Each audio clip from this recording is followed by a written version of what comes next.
Opa, beleza?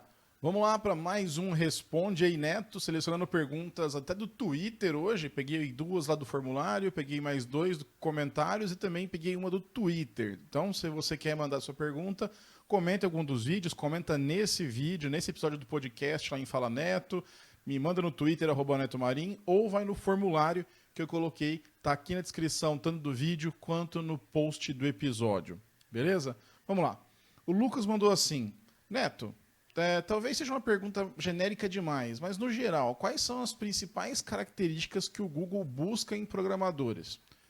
Olha, assim, é realmente genérico, mas as entrevistas do Google também são genéricas, tá? Não tem uma entrevista específica para desenvolvedor Android, não tem uma entrevista específica para engenheiro do Chrome, tá? O que acontece é o quê? As pessoas têm que passar por algumas provas, algumas etapas. Eu já falei disso no como eu entrei no Google no vídeo, então tá no card, também tá no post e tudo mais. As perguntas elas são mais voltadas para a parte de algoritmos, tá? Mas é claro que cada entrevistador, cada entrevistadora vai dar um pouco ali a sua preferência por tipo de pergunta. Por exemplo, eu, quando entrevisto alguém que tem a ver com Android, eu pergunto coisas que são do mundo do Android, de acordo com a experiência da pessoa. Se eu estou fazendo uma entrevista mais genérica, que a pessoa vai ser um developer advocate, ou vai ser um software engineer mais genérica, eu pergunto só mais do algoritmo e deixo livre. Então, o que se procura, na verdade, é a capacidade de responder e de resolver problemas. Tá?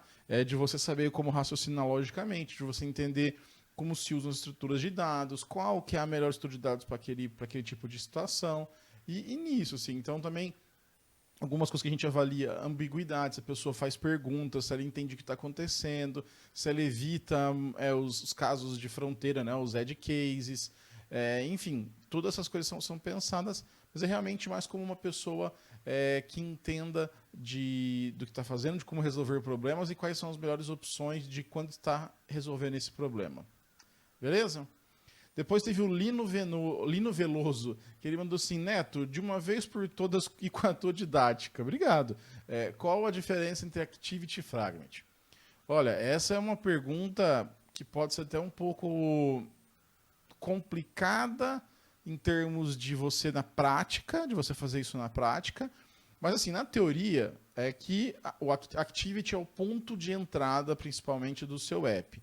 Tá? Então, a Activity ela vai ser por onde você vai entrar, seja por qualquer tipo de entrada, por vários tipos de entradas para o seu app ou para um fluxo dentro do seu app. Hoje em dia a gente está vendo aí até com o surgimento do Navigation Component, né? O Google vem muito incentivando o uso do Navigation Component e a abordagem de Activity única, mas a Activity, imagina que ela é o seu escopo ali, a sua tela, né?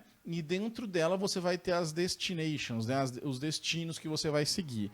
Tá? Nesse caso, e mesmo que você não use a abordagem de single activity, pelo menos você deveria estar separando logicamente a sua activity de uma da outra, para não deixá-las muito acopladas. Né? Então imagina a activity como sendo toda o seu contexto de execução. Tá? E o fragment, eu gostei desse termo que começaram a usar há alguns anos, o Ian Lake começou a usar também, que é o termo de destination. Imagina que o fragment em si, ele pode ser um pedaço da sua tela que vai mudar e que vai apresentar o conteúdo que você quer fazer. Seja mudar 90% da tela, né, aí mantém, sei lá, só um action bar ou só um bottom navigation bar, ou vai mudar tudo. E aí, nesse sentido, o fragment, ele pode ter, então, uma redução na sua complexidade. Porque do jeito que a gente faz hoje em dia, onde a gente faz, ele meio que comunica através do fragment, da activity com outro fragment, ou com o contexto de alguma coisa, o que pode dar uma complicada. Então, imagine a activity como sendo o seu escopo para agrupar vários destinos, tá? E aí, seja usando um fragment só, ou usando vários fragments, tá? Mas sempre tenta imaginar a Activity como uma coisa mais de escopo. Agora não, né? Mas eu não quero usar a abordagem de multi-fragments, né? Quero usar de single activity com múltiplos fragments, quero usar o normal mesmo, como muita gente faz. Não normal, né? Como as pessoas normalmente fazem. Mas você tem que imaginar que a Activity, geralmente, ela trata da tela inteira. Né? Ela trata de todas as funções da tela, inclusive coisas que talvez ela não deveria tratar, mas ela é como se fosse um controller da sua tela, que é lá que você vai tratar animações, entrada, saída, buscar alguma coisa, conversar com o view model, conversar com um presenter, alguma coisa desse tipo. Tá? E já o Fragment, como o próprio nome já diz, é um fragmento, é uma porção pequena da sua tela que vai mudar e que você pode reaproveitar. E aí, será que minha didática foi tão boa assim? Bom, o José Neto, ó, quase xará, né? Oi, Neto, você teria alguma dica, informação de mercado para quem quer trabalhar com Android embarcado, kernel development, graphics driver, etc? Abraço. Abraço aí, José. Cara, isso geralmente vai estar mais em fabricante, seja de chips, seja de telefone, seja de drivers, tá?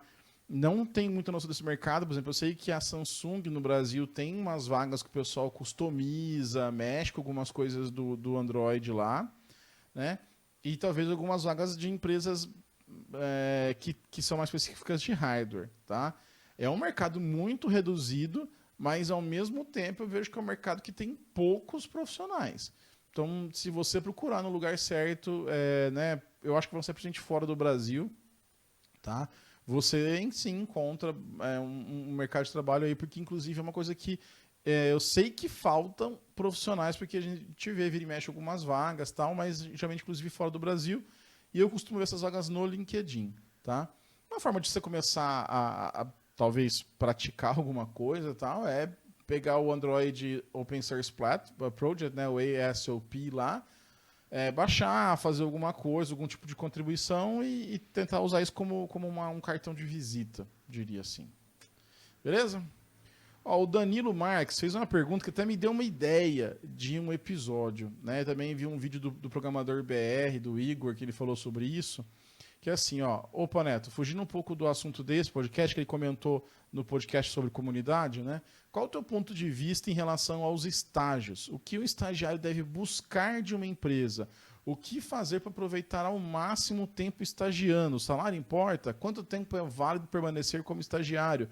Como mudar o patamar de estagiário para júnior? Nossa, como eu falei, dá um episódio completo aí. Vou falar assim, ó, vou pegar pelo meu caso e vou explicar o que eu acho. O estágio é para alguém que não tem experiência nenhuma, eu acho. Né? Se um estágio está começando a pedir que a pessoa tenha experiência para entrar no estágio, aí eu acho que essa empresa está procurando um profissional júnior e está querendo pagar um salário mais baixo. Né? Então, assim, eu acho que estágio vale muito a pena. Eu fiz estágio desde o meu segundo ano, desde o primeiro ano, só que era no próprio estágio da universidade. Depois eu fui para uma empresa chamada Dexta, que vocês talvez devem conhecer hoje. Eu fui o segundo estagiário lá. E quando eu entrei, eu fiz uma entrevista lá, mas assim, eu tinha o básico do básico de noção de PHP. Eu sabia, lógico, programação. Então, assim, acho que em termos de o que você tem que saber é saber o mínimo de programação. Né? E aí o estagiário deve buscar nessa empresa se desenvolver, né? Ter condições de melhorar essas suas habilidades. Tá? E aí, durante esse estágio, cara, você tem que tentar se envolver no que você puder se envolver. Sabe? Tem algum projeto, você quer ajudar alguém que está fazendo alguma coisa, cola em alguém, conversa. Você tem que, eu digo assim, tem que sugar da empresa o máximo que você puder. Aproveita seu tempo ali, né, dentro do balanço, de você conseguir estudar, que é muito importante se você estiver estudando. Eu, por exemplo, não tive essa noção, cheguei a reprovar, mas isso é uma coisa, né, depois um dia eu conto essa história aí. Mas você tem que buscar aprender. É isso que você tem que buscar na empresa. Tá? Então, como você vai aproveitando esse tempo é justamente colar nas pessoas que estão fazendo, alguma pessoa que você sabe que está desenvolvendo alguma coisa, ou que é o seu chefe, né? A pessoa assim, você vai falar, deixa eu fazer isso junto com você, deixa eu ver, deixa eu fazer também, deixa eu tentar. Isso que importa. Tá? E aí, questão de salário. Eu acho que importa. O nosso salário na computação, em geral, em TI, é um salário muito bom. Eu lembro de ganhar como estagiário, coisa que pessoas não ganham como salário mensal. Mas se você chegar a um ponto que tem uma empresa que você já está bem naquele seu estágio, sabe, você ficou um ano já, e aí você já mandou bem, e tem um estágio com uma empresa maior, talvez, ou uma empresa diferente, ou uma outra empresa que você queira ir, mas que o salário seja menor, se você não depender desse dinheiro, né, Eu acho que o ideal é você tentar ir para uma outra empresa. Aproveitar esse momento para você conhecer mais gente, expandir sua rede e tudo mais e aprender mais coisas, tá? Mas sim, importa. Quanto tempo é válido permanecer como estagiário? Olha, eu comecei a fazer estágio em 2002 e eu fui parar. Eu sempre fiz, na verdade, estágio enquanto eu estudava, tá? Se você conseguir fazer isso desde o começo, melhor. O que aconteceu aqui na empresa que eu estava, chamava Software, hoje ela faz parte da Thomson Reuters, eles te contratavam mesmo onde tu está formado. Né? Então eu entrei lá depois em 2004, quando foi 2005, 2006 eu fui efetivado, mesmo, e eu fui formar em 2007. Tá? Então assim, eu acho que o tempo é enquanto você está aprendendo. Se você continua aprendendo, continua tendo motivação para estar lá, continua lá, não tem por que sair. E assim, como mudar do patamar de estagiário para júnior? Cara, o estagiário, teoricamente, ele sabe nada, ele aprende um pouco e ele vai passar para o júnior por ser contratado, mas o nível é uma progressão. E o júnior que não tem estágio, talvez ele vai começar, inclusive, com menos oportunidades do que um cara que já fez estágio. Né? Então, por isso que eu acho legal o estágio, porque o estágio dá aquele negócio que quando você chega num lugar que pedem experiência para júnior, você já trouxe isso do estágio. Entendeu? Então eu acho que isso que é mais ou menos.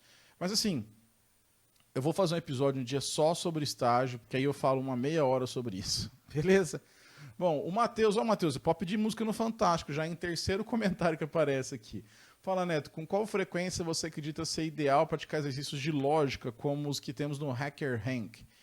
Gosto de resolver, os acredito ser importantes para desenvolvermos nossas habilidades de resolver problemas do dia a dia. Mas às vezes me pego sem tempo hábil para praticar devido aos problemas que já tenho no trabalho e faculdade. Valeu. Cara, vou ser bem direto e sincero. Eu não pratico mais.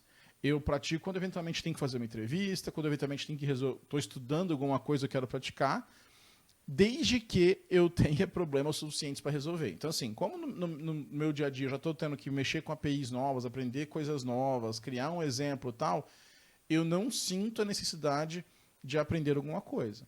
Agora, se eu entro para participar de um processo seletivo e eu sei que vai ter uma entrevista desse tipo, aí eu vou e pratico. E se eu percebo que eu estou um tempo sem fazer nada, eu vou lá e resolvo alguma coisa ou outra. Então, assim, vale a pena tornar isso como uma rotina? Se você não está procurando um emprego, eu, pessoalmente, acho que não. Tá? É legal, mas talvez você tenha, que você falou, você tem outros problemas do dia a dia, do seu trabalho, da faculdade, da família, sabe? Eu acho que isso é mais importante. Inclusive, ter um tempo para você fazer, Neto, mas você já falou que você programa enquanto você está no tempo livre. Sim, só que aí eu programo coisas que eu quero brincar, de IoT, de Scrapper, um aplicativo que eu quero fazer. Entendeu? Eu acho que é mais legal fazer desse jeito. Agora, se você se diverte também enquanto você faz isso, você consegue ter uma motivação, ou você está procurando emprego, eu acho que vale a pena fazer regularmente. Assim, não, beleza, estou querendo mudar de empresa, eu sei que as empresas que eu quero entrar, eu preciso desse tipo de entrevista. Então, vai lá, pratica uns 2 por dia, 1 por dia, alguma coisa assim. Mas não fica louco isso não. Beleza?